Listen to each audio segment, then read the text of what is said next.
ये कथा शायद आपने पहले कभी ना सुना हो। बहुत अच्छी और अनसुनी कथा है, तो इसे पूरा जरूर सुनना।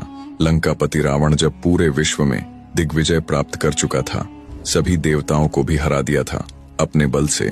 ऐसे ही रावण एक दिन अपनी सभा में बैठा था और अपनी जांघ को थापते हुए बोला, मुझे लगता है पूरे त्रिलोक में 14 भवन में मुझसे ज्यादा बलशाली कोई नहीं है। मैंने अपने बल से सबको जीत लिया। उसी सभा में एक बुजुर्ग मौजूद था, जिसने रावण के इस अहंकार भरे शब्दों को सुना तो उससे रहा न गया।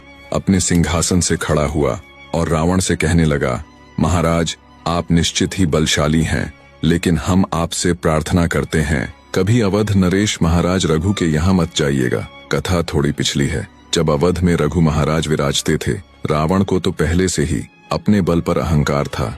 जैसे ही बुजुर्ग के मुंह से ये शब्द सुना तो मानो उसका खून खौल गया हो। तभी रावण बोला, आपने मुझे ललकारा है, मुझे चेतावनी दी है, अब तो अवश्य जाऊंगा। तभी बुजुर्ग ने फिर बोला, महाराज, मैं फिर से आपसे अनुरोध करता हूँ, आप मत जाइए, वो बहुत बलशाली है। रावण बोला, अरे तुम कैसी बात कर रहे हो, मैंने सबको हरा दिया है। त्रिभुवन में मेरा सामना करने का साहस किसी में नहीं है, सब हारे पड़े हैं। ये रघु क्या चीज है। जब बुजुर्ग के बार बार कहने पर रावण नहीं माना तो बुजुर्ग बोला, महाराज, हम आपसे प्रार्थना करते हैं कि आप एक बार विद्यार्थी बनकर देखने जाओ, फिर आपको लगे कि मैं युद्ध कर सकता हूँ तो करना। रावण ने कहा, ठीक है, एक बार मैं देख कर आता हूँ, आखिर उनमें कितना बल है। रावण ने साधारण से वस्त्र धारण किया और पहुंच गया अवध। उस समय रघु महाराज सरयू के किनारे बैठकर संध्या कर रहे थे। संध्या में एक निदान होता है कि हाथ में जल लेकर अघमर्षण किया जाता है और बायां हाथ को उठाकर उसे पीछे की तरफ डाला जाता है।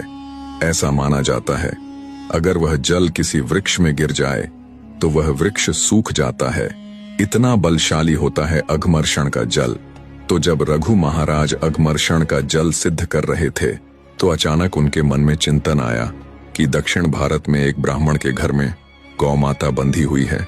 उस गौ माता पर एक शेर आक्रमण कर रहा है और वो ब्राह्मण त्राहिमाम कह के चिल्ला रहा है, अरे कोई बचाओ बचाओ। तभी रघु महाराज ने चिंतन किया, उस अघमर्षण के जल को शेर का चिंतन करके पीछे फेंका।